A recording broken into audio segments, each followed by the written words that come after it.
Hey guys, Glenn here. Hey, when I was a young budding piano player, I would practice about 6 to 8 hours a day. And I used to do this exercise for about 20 minutes to about an hour a day. And what I would try and do is pick two chords and create a beautiful masterpiece around those two chords, all right? And I would pretend, well, not pretend that I was Keith Jarrett, but I would like do a Keith Jarrett inspired kind of solo piano concert for me and my pet bird that was listening to me play. The only other thing that was there. And so I'd pick two chords, for example, G major 7 going to a C major 7. And I would just start off fairly simply usually. And then just kind of swap between those two chords. I would listen to them. And I would try and let the chords almost, the sounds almost tell me what to play, if that kind of makes sense. I know they're not telling me what to play. The music comes from from inside you. But there's a kind of an idea that I was listening to what's going on and then kind of having a conversation with the sounds that I was already hearing. So here's a couple of things that happens when you play the same two chords in a performance kind of a style.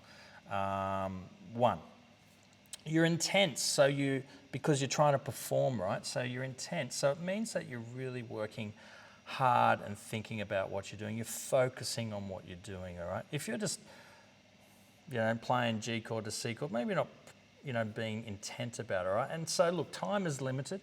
So if you're going to practice, if you're going to spend 5 minutes practicing, make that 5 minutes count. If you're going to spend an hour practicing, make that hour count. If you're going to spend 6 hours practicing, make sure those 6 hours count. They're not just 6 hours of practicing and you don't really get anywhere, right? So it's a really important thing to do. All right. Now, the second thing that it did is that it helped you to get to know those two chords really, really well. And you might even start off,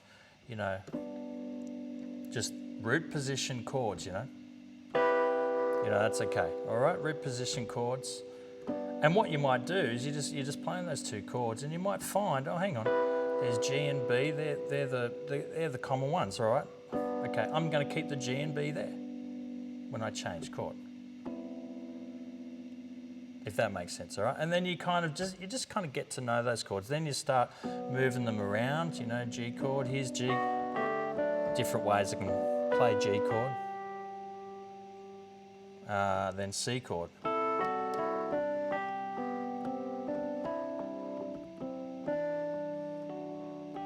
Think about different ways you can play that, right?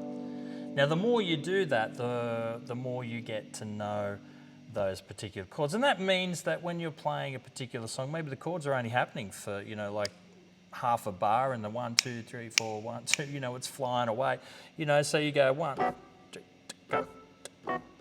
You might be able to play those chords quite quickly and, really go for it, right? So that's one thing that happens. Obviously, you get to know your chords really, really well. And so you're going to mix that up, right? So some days you're going to do G and C, and then another day you're going to pick another two chords to have a go at. Cycle that around, and not have the same two chords going with each other all the time. So I used to sometimes kind of do a little shuffling system. I wrote these cards out and I would kind of shuffle them together. What two chords am I going to come up with today, and just kind of go for it, right? Now, sometimes those chords were easily put together. G major 7 going to C major 7, they fit really beautifully together. F minor to B flat, that works really well too. A whole bunch of different chords that work well together, and then there's others that don't. So you had to kind of work a little bit harder with that, find the common notes, see what you could kind of work with. And sometimes some of the most beautiful pieces that I played, which no one will ever hear again because they've gone already. But some amazing things happened in the limitation that I had with notes that I could kind of pick from. So now, of course, you'll get to know the appropriate scale or mode that will work over those two chords, or the two different modes that might work over those chords, or different ways you might want to play over the top. You'll get to know them real well, of course. And then the third thing that happens is you start to think about your creativity and the development of your melodies and even just the development of the piece of music, right? A great solo develops. It's not just a flurry of notes. A great solo isn't just notes that sound good, as in like they sound good with the chords that you're playing. A good solo, a good piece of music has development in it. So, here's a great little example. I'll just try and play something with the G major and see. Have a listen to how I try and develop this melody. Now, I haven't played this melody before, so, let's see what happens, okay? I'm going to start with that, with my G major 7 chord. So 1.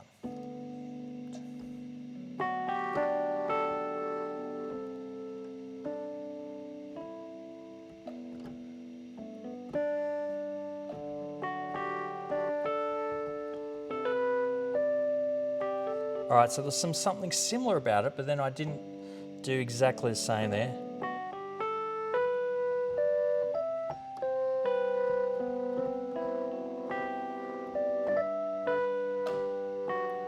Now I've done it kind of, 3.5 times almost, right? So I might do something different. But see how there's almost a reference to what I did before? So that's what I mean by kind of developing the melody, right? And you can kind of do that for ages as you go, right? Now, of course, you're going to get used to those, what you can use. I'm using the G Lydian and the C Lydian as I'm improvising on that. That's why it's got the sharp 4 there, or the sharp 11, however you want to think of it. All right, so you're going to get used to the notes that you're going to be able to play in those particular keys. Anyway, so then, think about different chords and then think about different ways that you might do it. Play it in different styles. And, it doesn't have to be a ballady kind of a style. It can be whatever, funky style, swing style, or anything. Just pick 2 chords, go over them over and over again, and develop some themes and think about different voicings and different ways of soloing. And, you'll have some fun with that. And I promise if you do that 20 minutes to 30 minutes a day, you will really get to know your chords, your keys, and then when it comes up just randomly, for you, and these chords, they come up quickly, don't they? 1, 2, 3, 4, half a bar each, of those. You'll have something that you'll be able to play. If you're playing Autumn Leaves,